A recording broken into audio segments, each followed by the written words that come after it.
The following video is an abridged version of my hour-long Superman pop culture evolution, which dives deeper into the character's history in comics, films, TV series, and other extended media. If you'd like to check that one out, you can find it linked above or at the end of this video.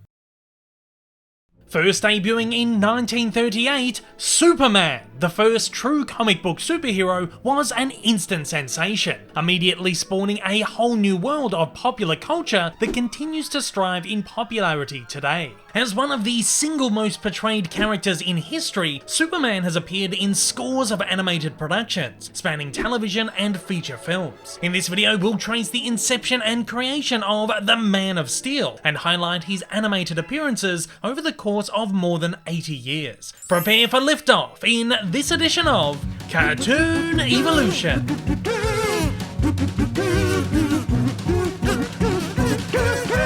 In the late 1920s, after a roaring decade of exuberance and extravagance, the world fell into history's greatest economic depression, which left 15 million Americans, more than 20% of the country's population, destitute and unemployed. To those left with empty pockets, pulp magazines became a popular form of entertainment throughout the 1930s, due to their affordable and widely published nature. Providing much-needed escapism, pulps took readers on action-filled adventures into exotic environments and exciting sci-fi journeys to otherworldly locales. However, with crime at an all-time high, pulps also spotlit real-life issues in hard-boiled thrillers, seeing detectives and dual-personality costume crime fighters going up against criminal gangs, mob syndicates, small-time thieves, and murderers. By the latter half of the decade, the popularity of these stories led to the emergence of action, adventure, and crime comic strips, with many pulp figures crossing into pictorial quests, and others debuting through the medium. The serialized nature of these stories also led to episodic film serials and cartoon series. It was the dawn of popular culture. Pulp fiction and comic writers were rich, famous, and well-respected, and many children who grew up with their stories aspired to be like them. Such was the case with Jerry Siegel and Joe Shuster, two 16-year-olds from Cleveland, Ohio, who met in 1932 while working for their school newsletter, Siegel as a writer and Shuster as an illustrator. The two bonded over their mutual love of pulps and the films inspired by them, soon forming a creative partnership which, in Siegel's words, was like the right chemicals coming together. Their first collaborative effort outside the newsletter was producing numerous comic strips that, in hopes of hitting it big as comic strip guys, they sent to major syndicates, agencies who sold publication rights to newspapers. After dozens of knockbacks, they turned to self-publication, creating a mail-order science fiction fanzine, one of the first of its kind, which they printed on the school's mimeograph machine. Running for only 5 issues, Science Fiction, the advance guard of future civilization, was a quaint magazine, but would soon go down in history as the publication from which Superman was born. Well, sort of. For Science Fiction's 3rd issue, published January 1933, the pair presented short story The Reign of the Superman, borrowing a word that was used regularly in literature of the era, spawning from Friedrich Nietzsche's late 1800s philosophy of the Übermensch, an ideal superior man with great power. Depicted here as a bald-headed, menacing villain whose looks have been often compared to the later Lex Luthor, this Superman was a homeless drifter who takes part in a mad scientist's experiment which leaves him with superhuman intelligence and telepathic abilities, which he chooses to use for evil. Beginning with small crimes, the Superman ultimately conspires to take over the world as he grows mad with power.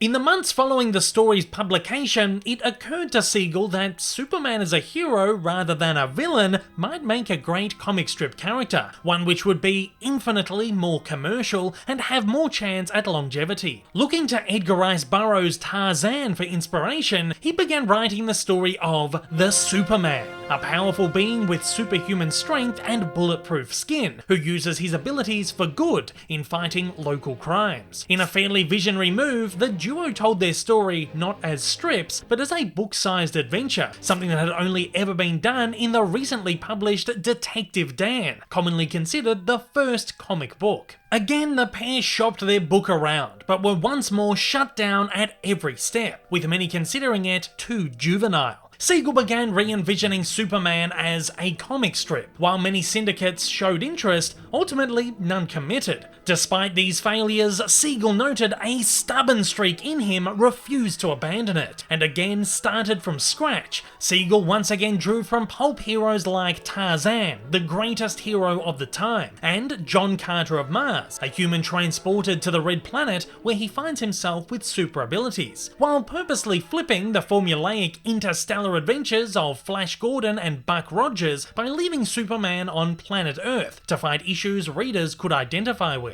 Siegel also took heavy inspiration from mythological and biblical figures, making Superman a modern demigod in the mold of legendary ultra-strong paragons like Hercules and Samson.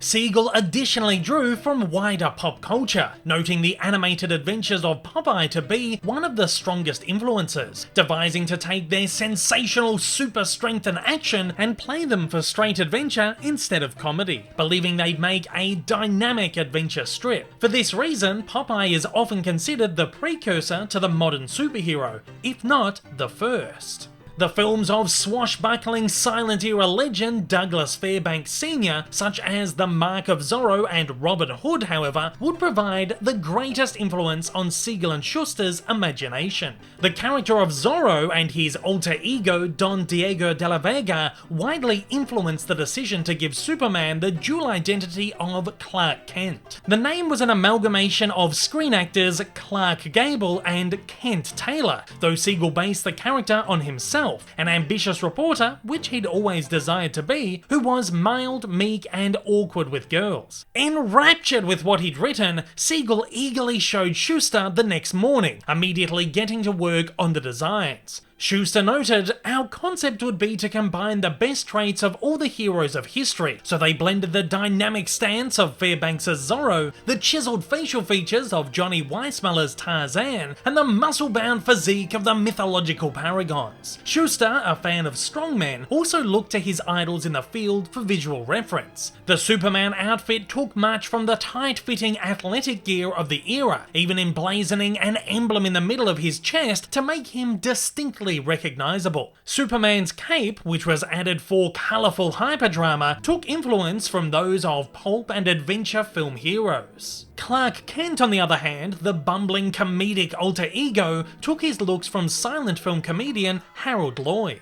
Siegel and Shuster rapidly developed 4 weeks worth of strips, which they immediately shopped around to publishers. But once again, there was little interest. By 1935, however, the pair had been recognised by Malcolm Wheeler Nicholson, the founder of National Allied Publications, who would later be renamed DC Comics after one of their publications, Detective Comics. As the first publisher to print full-length comic magazines, Wheeler Nicholson is commonly considered the pioneer of the American comic book. Siegel and Shuster took many freelance jobs for him, writing and inking a number of relatively popular strips for his various magazines.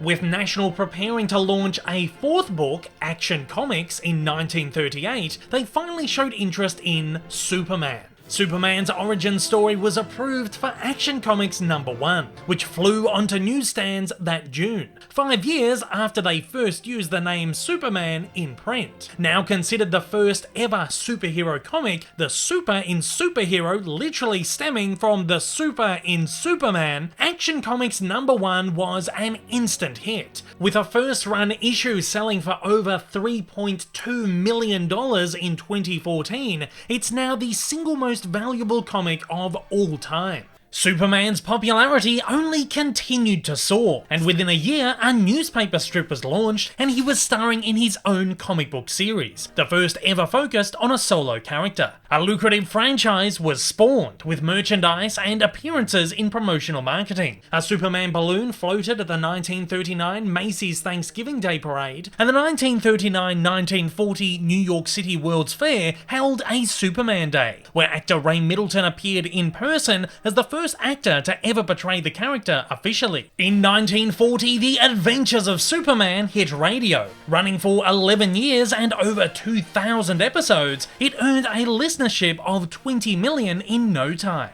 While Superman debuted in essentially his most recognisable form, early years saw small modifications to character design as comic artists continued to refine him visually. Most notably, Superman's emblem went through various iterations, beginning as a badge-like shield before transforming into a straight-edged triangle. The S in the middle soon gained serifs and continually morphed with the ever-changing shape of the shield. By 1940, the emblem had stretched across Superman's entire chest and taken a pentagon shape. Colours also altered until 1944, when the logo more so resembled its most common design, though would of course continue to vary slightly over the decades. In mid-1941, Max and Dave Fleischer of the Fleischer Studios, behind the Popeye cartoons, were swimming in a debt equivalent to $11 million in 2021. Popeye, now with almost 100 shorts, was their only profitable series. Having just completed their first feature, Gulliver's Travels, which went wildly over budget, Paramount Studios, their distributor, tried to find a lucrative property to boost the popularity of the Fleischers' output and help their monetary problems. Paramount naturally looked to the world's latest and hottest comic sensation for a potential series. Quickly acquiring the rights to Superman, Paramount took the project to the Fleischers. Completely disinterested in producing more cartoons, particularly ones so challenging, they asked for a ludicrously high $100,000 per film budget, about $1.8 million in 2021, hoping that Paramount would drop the project. Paramount, however, engaged in negotiations and managed to haggle the Fleischers down to $50,000 an installment, 4 times the cost of a Popeye. The animators begrudgingly agreed and began work. The first cartoon, aptly titled Superman, released in September 1941. For the series, the Fleischers hired Bud Collyer, the actor who was voicing the character in the radio show. Collyer was chosen initially for his unique ability to shift between tenor and bass vocal tones on cue. This looks like a job for Superman. And the Fleischers believed no one else could embody the role. With his lexicon of powers incredibly limited in the comics at this point, the Fleischers, with permission from DC, gave Superman the ability of flight, as animators found it to be more exciting and dynamic than Superman just leaping everywhere. Owing to their exorbitant budgets, the Supermans were some of the most technologically advanced, highest quality cartoons produced during the golden age of animation. Making use of incredible special effects, cinematic shot framing and editing, and a pulp-inspired visual design while staying true to the comic style, the first cartoon was nominated for the Best Short Subject Cartoons Academy Award, though lost to Disney's Lender Paul. Regardless, the series was so insanely influential that Dan Ribber, director of 1996's Superman the Animated Series, has credited it with establishing Superman as the icon he is today. Unfortunately, this was not enough to save the animators from their debt, and after only 9 cartoons, Paramount liquidated the Fleischer Studios, reforming it anew as Famous Studios in 1942. With an entire series order on Superman, Paramount continued production, releasing a further 8 cartoons until 1943. While the Fleischer cartoons had taken on a more sci-fi adventure feel, the Famous cartoons were rooted in World War II propaganda, with the USA recently joining the war effort. Despite this odd shift, the cartoons helped solidify Superman as a national hero, a symbol of hope in oppressive times. By now, Superman had penetrated the same pop culture zeitgeist he'd emerged from, so much so that he'd began to inform it. Warner Brothers parodied him in multiple Looney Tunes, including 1943's Bugs Bunny, Super Rabbit, and a decade later in 1956's Daffy Duck, Stupid Duck. Perhaps the parody that Siegel and Shuster were most delighted with, however, was 1944's Popeye, She-Six Sailors. One of the major inspirations for Superman was now inspired by him. In the comics, Superman's backstory was expanded with the appearance of Superboy in 1944's More Fun Comics 101. This juvenile version of the character was moved in 1946 to Adventure Comics, before taking over his own solo series in 1949. Under the watch of editor Julius Schwartz, who took over from Weisinger on Superman in 1971, the Justice League of America was formed in writer Gardner Fox's March 1960 issue of The Brave and the Bold. Here, Superman fought alongside other DC mainstays: Batman, Wonder Woman, The Flash, Green Lantern, Aquaman, and Martian Manhunter. The popularity of the Super Team naturally spawned a Justice League comic series only 8 months later. While Superman was portrayed on the big screen by Kirk Alyn in a series of Superman film serials in the late 1940s, and on the small screen by George Reeves in the Adventures of Superman television series throughout the early 1950s, he didn't return to animation until 1966 in Filmation's series The New Adventures of Superman. Airing on Saturday mornings and produced in the economic limited animation style, the series featured a mix of 6-minute Superman and Superboy cartoons, with Bud Collyer once again returning as Superman and Bob Hastings as Superboy. A rating smash, these cartoons ran for 4 years. In the 1967 season, they were played alongside cartoons featuring the Justice League, and in the 1968 season, alongside Batman cartoons. The 1969 season was made up entirely of reruns of the 68 and 34 episodes of Superman and Superboy, respectively. Unfortunately, the series found itself a victim of Action for Children's Television, an organisation who, in the late 1960s, successfully rallied against poorly regulated children's TV. Buckling under pressure, the network cancelled the hyper-violent series in 1970. In 1972, Filmation guest-starred Superman in The Brady Kids, an animated version of the popular Brady Bunch series, which was a result of now toned-down kids' TV.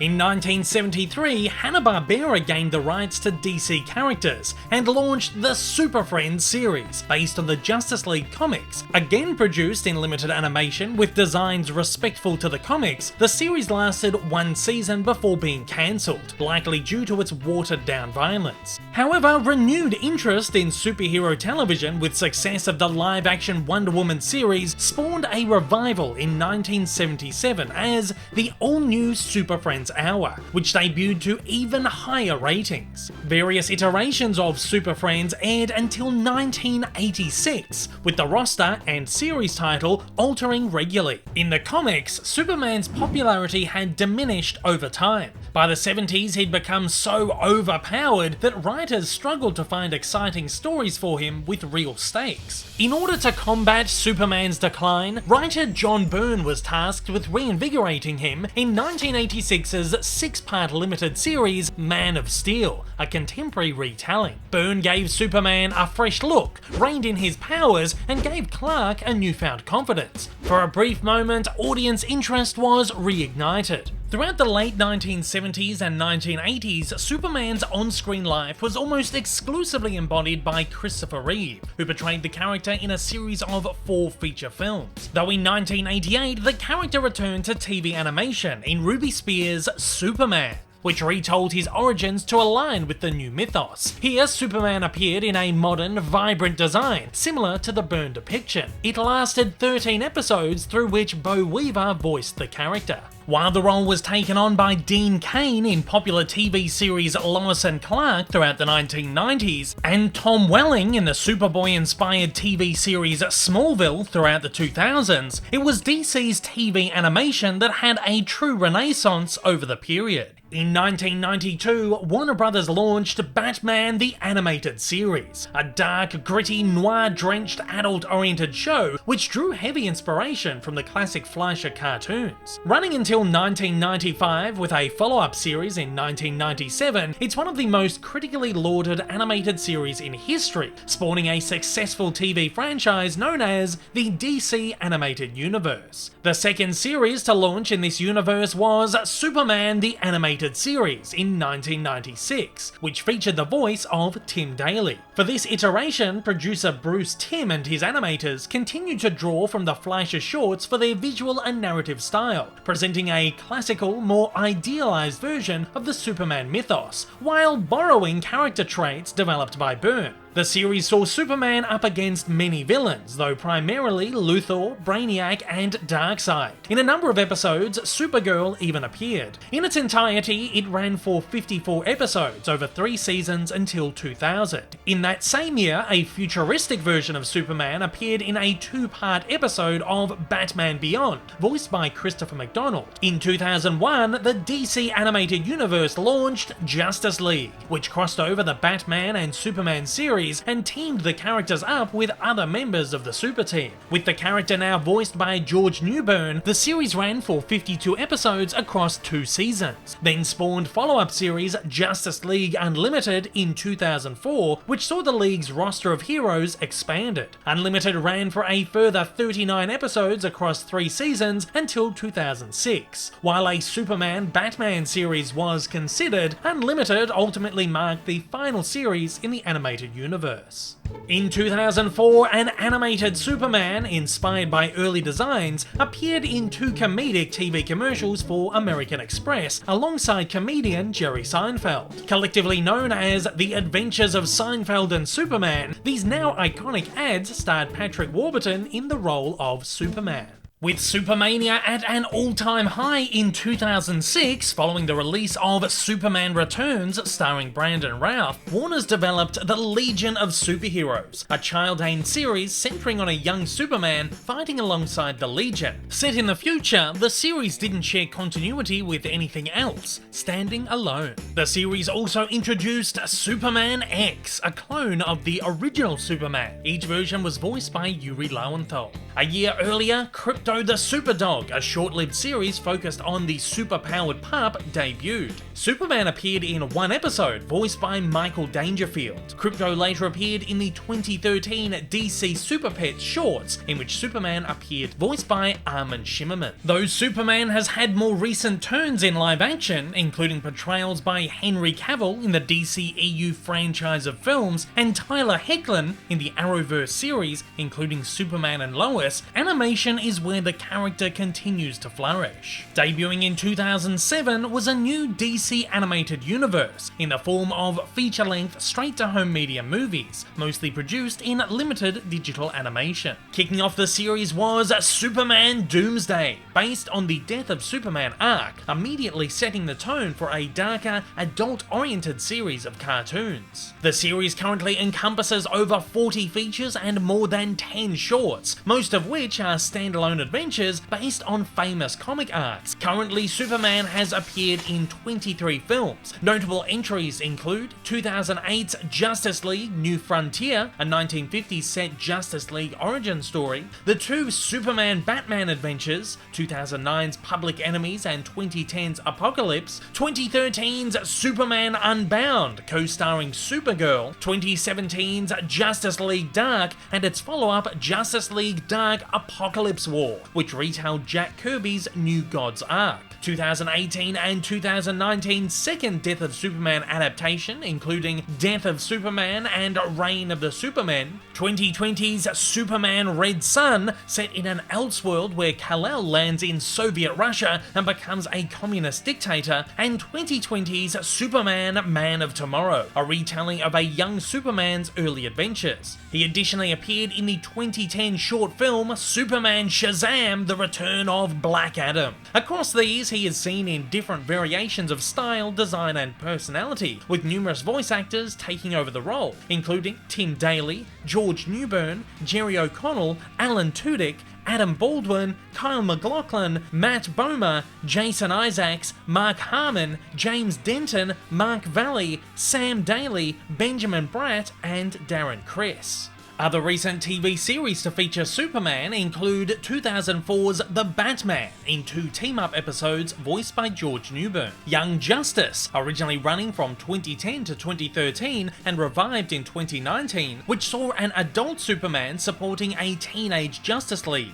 including his young clone Connor Kent, aka Superboy, both voiced by Nolan North.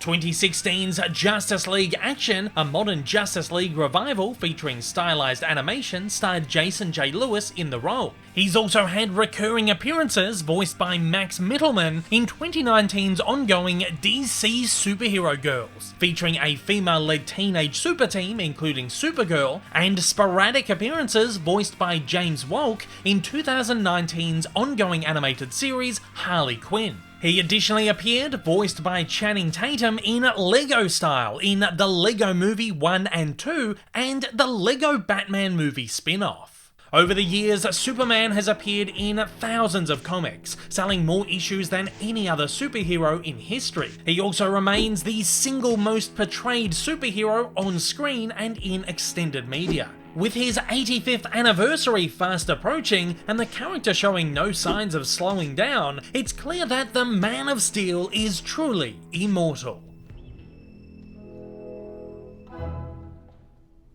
If you've enjoyed this cartoon evolution, don't forget to check out my extended pop culture evolution, which dives deeper into Superman's history and on-screen appearances. Hey everyone, if you haven't yet, smash that big old subscribe button up on your screen to keep up to date with all my content, and hit that like button down below. Also, don't forget to check me out on social media, and please consider supporting me over on Patreon for as little as $1 a month for exclusive videos, early access content, and to get your name up on the screen. Thanks again for watching.